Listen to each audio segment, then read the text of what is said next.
Kami bangsa Indonesia setia bersama Palestina, berjuang untuk merdeka dari Israel durjana. Takbir! Takbir! Takbir! Allahu Akbar! Para pejuang Islam, saya di sini ingin menyampaikan, ternyata kita barusan masuk ke dalam seluruh pegawai dari Perserikatan Bangsa-Bangsa.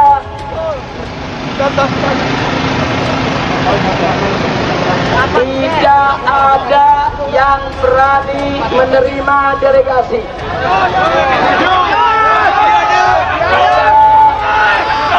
Hanya diterima oleh seorang staf biasa berkebangsaan Indonesia.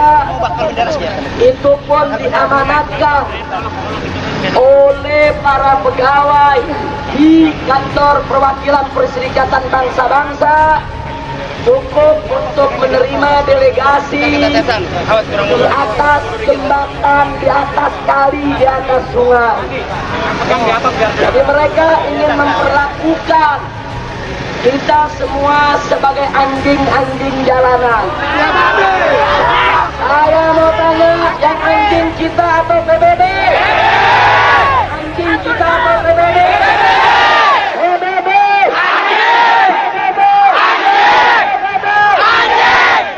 Tidak salah. Kalau dulu Presiden pertama Republik Indonesia menyatakan keluar dari PBB karena PBB begitu sombong dan begitu pengecut, tidak berani untuk menerima delegasi umat Islam. Betul?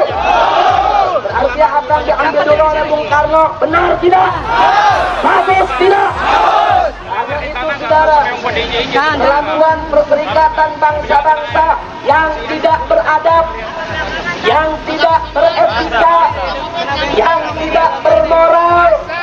Tadi sudah kita sampaikan protes keras. Kita sudah tolak pertemuan tersebut dan kita tidak jadi untuk memberikan petisi yang sudah kita buat kepada PBB.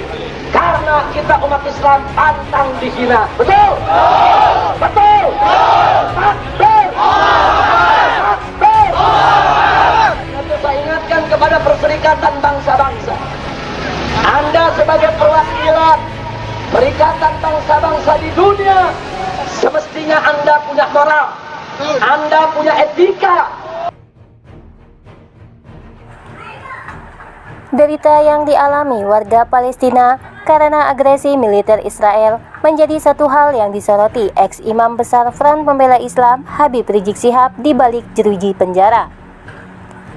Kuasa hukum HRS Aziz Yanuar mengatakan, sosok ulama Indonesia tersebut meminta kepada umat Islam di Indonesia untuk ikut bersimpati atas nasib warga Palestina.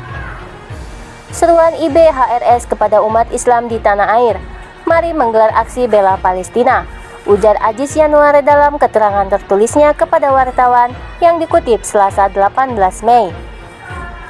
Lebih lanjut, Aziz mengatakan bahwa HRS dalam seruannya menjelaskan bahwa maksud dari ajakan menggelar aksi bela Palestina adalah untuk menunjukkan rasa solidaritas Muslim dunia terhadap aksi penindasan di Palestina. Adapun dalam agresi militer Israel terdapat korban jiwa sedikitnya 132 warga Palestina, termasuk 32 anak-anak dan 21 wanita telah tewas dan 950 lainnya terluka di Gaza. Hingga Sabtu 15 Mei, Israel masih meneruskan serangannya di Gaza. Ada sebuah ungkapan yang konon dilontarkan pentolan Nazi Adolf Hitler.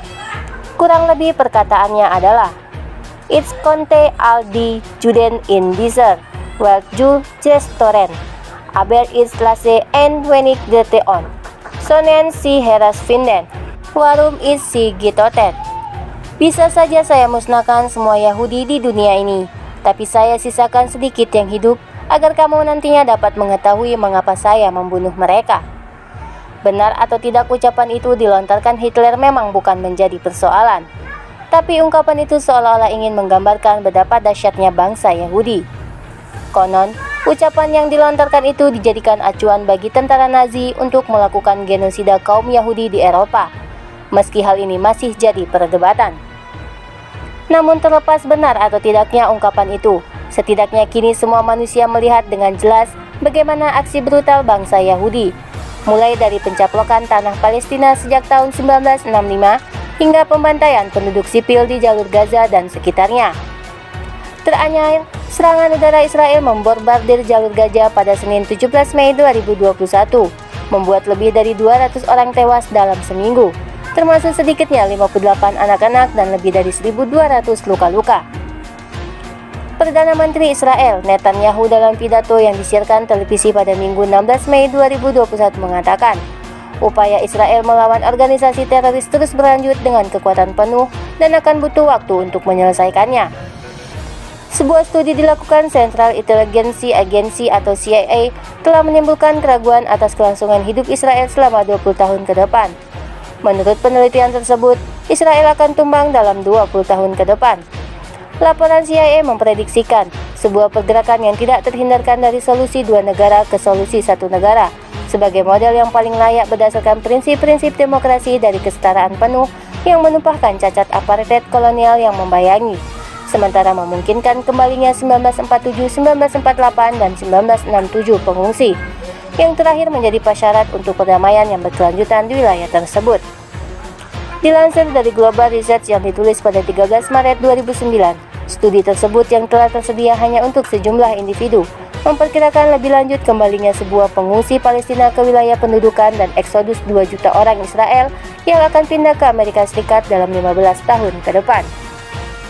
Ada lebih dari 500.000 orang Israel dengan paspor Amerika Serikat dan lebih dari 300.000 tinggal di wilayah California saja, kata pengacara internasional Franklin Lamb dalam wawancara dengan Press TV pekan lalu, sembari menambahkan bahwa mereka yang tak memiliki paspor sedang dalam proses pengajuan. Jadi saya di atas kertas setidaknya di antara publik di Israel yang terpanjang di dinding yang menunjukkan sejarah akan menolak kebijakan kolonial cepat atau lambat, katanya Lamb menegaskan. Dia mengatakan, CIA dalam laporannya menyinggung jatuhnya pemerintahan apartheid yang tidak terduga di Afrika Selatan dan mengenang disintegrasi Uni Soviet pada awal 1900-an, yang menunjukkan berakhirnya impian tanah Israel akan terjadi lebih cepat. Studi tersebut lebih lanjut memprediksi kembalinya lebih dari 1,5 juta orang Israel ke Rusia dan bagian lain Eropa, dan menunjukkan penurunan kelahiran Israel sementara peningkatan populasi Palestina. Lamb mengatakan, mengingat perilaku Israel terhadap Palestina dan jalur Gaza khususnya, publik Amerika Serikat yang telah menyuarakan protesnya terhadap tindakan Tel Aviv dalam 25 tahun terakhir mungkin tidak akan lagi. Lamb mengatakan, mengingat perilaku Israel terhadap Palestina dan jalur Gaza khususnya, publik Amerika Serikat yang telah menyuarakan protesnya terhadap tindakan Tel Aviv dalam 25 tahun terakhir mungkin tidak tahan lagi. Beberapa anggota Komite Intelijen Senat Amerika Serikat telah diberitahu tentang laporan tersebut.